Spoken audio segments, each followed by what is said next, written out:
Hi guys, Sarah here and welcome back to my channel. Today I'm coming to you with the Friday reads. I've also got a couple other things that I want to talk about that I'll get into after I talk about my Friday reads. So if it's something you're not interested, you don't have to stick around and watch. But yeah, for one, if you'll notice, I'm sitting a little bit closer to the camera. I realized rewatching my last few videos when I'm showing you guys the books on my phone, I'm like super far away and I'm like, nobody can see the covers. So I'm going to try this out and see how it works. So anyway, let's jump into Friday reads.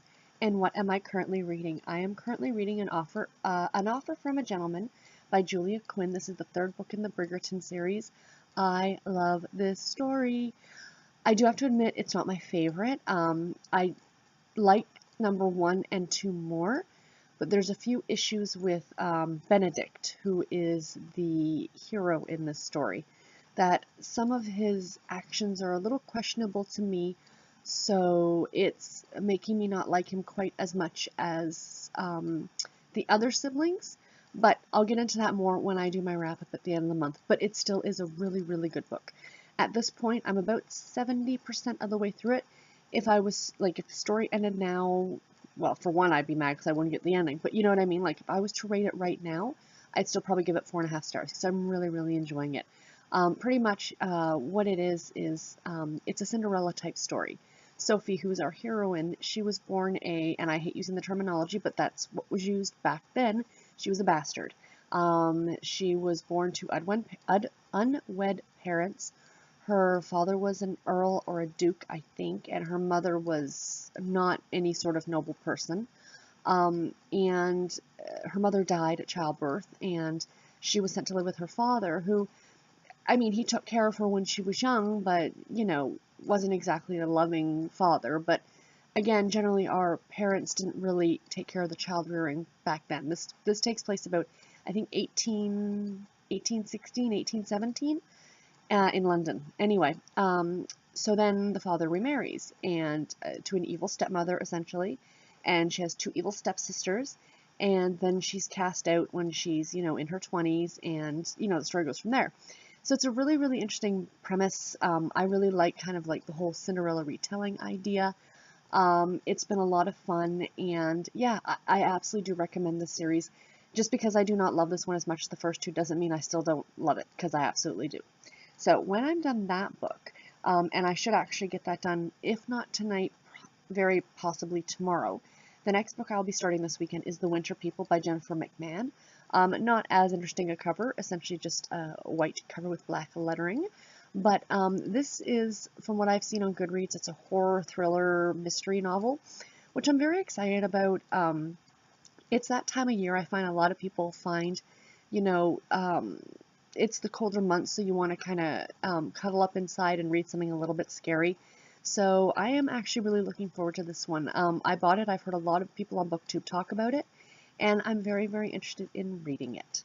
So that is it for my Friday read. So let's get on to the couple other things that I wanted to talk about. So number 1 was Shakespeare. If you guys remember, back in December, I talked how I was going to do a year with Shakespeare and read a Shakespeare play every month.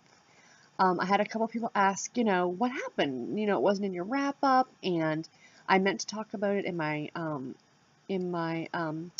February TBR, and then I forgot, and then I meant to talk about it in my January wrap-up, and I forgot, so I'm like, okay, I'm going to do it now. I had a lot of problems trying to read Shakespeare. Now, it's not for lack of trying, because I absolutely did try, and I had some conversations with some friends of mine. Another girl who, like me, is also was an English major in high school, and I went to college for journalism, so English is kind of my thing. But for some reason, and I read Shakespeare in high school, and I loved it. I loved Romeo and Juliet. I loved Taming of the Shrew. But I think the way that my brain works, because it's a play, it needs to be read as a play. Does that make sense? When I was in high school, we sat around together in that classroom setting, and I distinctly remember my English teacher having us, like, move our desks so we were in a big circle, and depending on what play we were doing, for Romeo and Juliet, for example, she would put Tommy as, you know, Romeo, and, you know, whoever is Juliet, and she would switch it up depending, like, what day, so everybody got a chance to kind of read aloud. And that's what we would do, is we read the acts aloud, and do different, people would be different voices and different characters, and it just made sense. It was like watching the play in a way, you know? And I got a lot out of it. And I think to actually just sit, for me personally, not everybody, I mean, people can read Shakespeare. Kudos to you guys. Can sit down and just read it, you know, that's great. Maybe my imagination isn't that great. I don't know. I like to think my imagination is pretty gosh darn active. But I tried. I really tried. And I know Elizabeth from Lizzie Faye Loves Books was doing this with me. And she was talking about it. I'm still behind on videos, so I'm still into January. But I was reading the comments on her video that she talked about it. And someone on the comments suggested listening to them on audiobook. So I may try to do that too. I don't know. We'll see. We'll see how busy I get this year. I've got a book on audio right now. It takes me a while to listen to an audiobook because I really only have about a half an hour a day in the car. I tend not to listen to my audiobooks on the ride home from work because I need to detox and turn my brain off for a half an hour, so I tend to just listen to music. But yeah, generally about a half an hour to 45 minutes a day. And I listen to a lot of really epic audiobooks. If I'm going to listen to something on audiobook, it's got to be minimum 15 to 16 hours because I could, like, you know, I would read it if it wasn't. The audiobooks I use as my really epically big books. But anyway, that's another story for another time. So I think I'm stepping away from Shakespeare. I'm not a classics reader, and I'm okay with that. I know a lot of people on BookTube are like, oh, I want to read Jane Eyre this year, and I want to read, oh, what's her name? She wrote Jane Austen. You know, I want to read that, or, you know, they're looking to reading, like, some of these older, and I honestly have no interest. And that's not to say that it's just me. I have no interest in reading those types of books. I never have. I don't know why. I have nothing wrong with the time period. Obviously, I read a lot of historical romance, but maybe that's just not for me. But maybe then again, I need to give it a try. Because about 2 years ago, I actually read Dracula, and I loved it. It was so good. So maybe I should pick a classic and try and read it this year. Or maybe I can just listen to it on audio. I know they re-released, I think, Jane Eyre on audio, and I can't remember who narrates it. It's a more famous actress. I'll put her name right here, but it's on Audible, so maybe I'll get that and give it a try. I know last year I read Sense and Sensibility as a graphic novel. I know, totally out of the way it should be read. And it was okay. But again, I think something like that needs to be read and or listened to on audio. It's maybe graphic novel isn't the best medium for Jane Austen's work. So anyway, yeah. So that's what happened with Shakespeare. I apologize. If you guys are still doing it, please do. And let me know because I hope you're getting on better than I was. Or if you have any suggestions, please let me know because, you know, that would be super duper fantastic. So, okay, so the last thing that I want to talk about is something that's, pun intended, very near and dear to my heart. February is Cardiac Awareness Month or Heart Disease Awareness Month or, you know, anything cardiovascular related medical issue awareness month.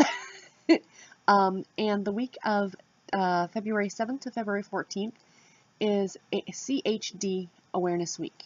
And CHD is Congenital Heart Defect Awareness. Defect or disease, it depends on who you're talking to. I've seen both. I actually have CHD. I was going to say I was born with it, but that's the point. Congenital means born with. So essentially, it's a heart disease that you are born with. And I feel that this is a disease or a condition, if you will, that is not as widely known, but I think it needs to be. I know that, you know, during the month of February or all throughout the year, you know, we hear a lot about, you know, stroke prevention or heart attack prevention, you know, lower your cholesterol, eat better, exercise. That's all fantastic. And believe me, my father's had a heart attack. He's okay now. My mother suffered a stroke. She's okay now, thank God. Hers was a lot worse, and she ended up having to have valve replacement surgery. But my condition is something that I was born with, and I don't think unless you know people personally, it's something that you don't think about. And, you know, but that's the same as anything, you know, like I don't spend my time going around thinking about, you know, the Black Plague. I mean, granted, it doesn't happen anymore, but you know, you guys know what I'm talking about. Unless you're faced with the disease or the condition or what have you on a daily basis, or you know a person personally or what have you, it's not something that you think about. But because it is CHD Awareness Week, and because CHD is something that I have now, it is the umbrella term. You know, it's like saying to somebody, I have cancer. Well, then it breaks down to what type of cancer do you have. So I have CHD, but my type of CHD is actually called tricuspid atresia. And very quick explanation, I was born without the tricuspid valve. So I have some information that I wrote down here, some facts that I pulled from, you know, like the Mayo Clinic and the Canadian Heart and Stroke Foundation and stuff like that off their websites about congenital heart disease. And if you don't mind indulging me, I'd like to share some of these with you guys because, as I said, this is very near and dear to me, and I would like to bring some more awareness to it. So it is the most common type of birth defect. I did not know that. CHDs are present at birth and can affect the structure of the baby's heart and the way it works. They can also affect how blood flows through the heart and out the rest of the body. CHDs can vary in form, such as a small hole in the heart, which generally, sometimes those kids don't ever even need any medical intervention. It's just they have a murmur that's always there, and it never worsens, so there's never anything that needs to be done. To severe, which was me, such as a missing or poorly formed parts of the heart. As I said, I was missing the tricuspid valve. About 1 in 4 babies are born with a heart defect that is critical. So if you think, I think I read a stat somewhere that it's like 1 in 100 babies are born with CHD. So if you break that down even more, out of those 100, 25 of those are going to be critical or severe. Babies with critical CHD need surgery or other procedures in the first year of life, which was me. So living with CHD. As medical care and treatment have advanced, infants with CHD are living longer and healthier lives. Many children with CHD are now living into adulthood. It is estimated that more than 2 million individuals in the U.S. are living with CHD. I could not find the stats on Canada, but I'm guessing it's probably around the same. Sorry. I know I'm reading this off a tablet. It's probably very boring for you guys. I do apologize. But like I said, I just wanted to share it with you. Many people with CHD lead independent lives with little or no difficulty. Others might develop a disability over time. Some people with CHD have generic problems or other health concerns that increase the risk of disability. Thankfully, that's not me. Well, not entirely. Even with improved treatments, many people with CHD are not cured. Even if their heart defects have been repaired. A lot of people have that misconception that once the baby has the surgery, it's like, oh, little Timmy is cured. No, little Timmy is not cured. As I like to say, little Timmy has been patched. They have called it, it's not a cure, it's not like having cancer treatment and the cancer goes away. When you have a heart surgery that is to repair something, it's essentially palliative in the most basic form. It is to allow us to live longer. And I mean, a lot of us have beaten the odds. I'm 38 years old, or I will be in a couple weeks. You know, that's pretty amazing. So keep that in mind. If you know someone who has a baby with a heart condition, it's not fixed. It requires a lifetime now of upkeep, essentially. People with CHD can develop other health problems over time depending on their specific heart defect, the number of heart defects they have, and the severity of the heart defect. For example, some other health problems that might develop include irregular heartbeat, arrhythmia, which is something that I suffer from, increased risk of infection in the heart muscle, or weakness of the heart. People with CHD need routine checkups with their cardiologist to stay as healthy as possible. They also might need further operations after the initial childhood surgery. It is important for people with CHD to visit their doctor on a regular basis to discuss their health, including their specific condition with their doctor. The other thing that along with seeing your cardiologist, it's also very important to go see your dentist and your primary care physician too, to keep yourself. A dentist, you don't think, well, a dentist, but no, if you get an infection as a person with a heart condition, and this goes for even people who've had strokes or heart attacks, if you get an infection, that directly goes into your bloodstream and can affect your heart, can affect the muscle around your heart, and it can be deadly. So going to see your dentist for a regular checkup is actually extremely crucial to your health. I don't think a lot of people realize that. Couple little facts here. How common are congenital heart defects? Most common, nearly 1 in every 100 babies. Approximately 40,000 babies are born in the U.S. with a congenital heart defect every year. Approximately 2 to 3 million individuals are living in the U.S., but they say that there's no way to track them, so that could actually be more. What is the health impact? CHD is the most common cause of infant death due to birth defects. An approximate 100 to 200 deaths are due to unrecognized heart disease in newborns each year. These numbers exclude those dying before diagnosis. So that's scary. Approximately 25% of children born with CHD will need heart repair surgery or other interventions to survive, which we discussed a little earlier. People with CHDs face a lifelong risk of health problems such as issues in growth and eating, developmental delays, difficulty with exercise, heart rhythm problems, heart failure, sudden cardiac arrest, or stroke. So to end on a cheery note, I remember very quickly, short story, I remember years ago, I looked up my condition online. Never look up your condition online. I don't care if you stubbed your toe, don't look it up online. And under complications, the last thing it listed was sudden death. And I'm like, are you kidding me? I'd say that's a pretty big complication. But yeah, I just wanted to share that with you guys because, like I said, it is CHD Awareness Week, and I'm actually wearing, you can't read it, but I'm actually wearing a shirt today that says, no quality shines brighter than that of a kind heart. And then it says Congenital Heart Defect Awareness on the bottom. And of course I wear this all the time, my necklace that my sister-in-law actually bought me, and of course my tattoo is also cardiac related. So I'm also on an amazing Facebook group that literally has very strict criteria to be able to join, and it is called the Zipper Sisters. You have to have a congenital cardiac condition. You have to be female. And like when I went to join, I had to give pretty much part of my medical background, like what I was born with, where I was treated, you know, stuff like that, because they want to make sure they're not letting people come in that are just going to spam the group and things like that. And it's great. It's been a fantastic community for me personally. As an adult, I've never met anybody else with my with congenital heart disease. No one else who has the zipper scar that I have. You know, I mean older people, but not younger people. And the number of times that I will be somewhere, where was I? I was getting an ECG or blood work done or something like that. And I was at like a lab, right? Not in the hospital, but at a lab.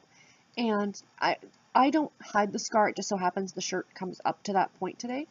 But she noticed it and she said, "Oh, you're awfully young." And, you know, again, this is a person in the medical field. We're more common than you think. But yeah, so anyway, I didn't get into my own personal story. But if that's something that you guys would be interested in hearing, I'm more than happy to do it. I'm more than happy to talk about it to, you know, raise awareness and stuff like that. And, you know, maybe you're the parent of a little one, or you know someone who has a little one with this. You know, I'm 38 years old and I'm living into adulthood and I'm doing extremely well. So if you guys are interested in hearing about that, please post in the comments below, and I'll do a separate video, a non-booktube video on that if you're interested. But anyway, I think I've yammered on far too long. I wanted to make sure that the time was actually going on. Like, I'm having so many problems with this camera, seriously. Take care, guys. I hope you all have a fantastic weekend. Those friends of mine in the Northeast, if you are digging out of snow, stay warm and cozy if you can. They're calling for snow today. I'm looking outside and it's looking pretty gray, but that's okay. It's supposed to start like later this afternoon and into this evening, which is fine because I have nowhere to be tomorrow. I can sit at home, knit, and read my books. Anyway, guys, take care and happy reading. See you later. Bye.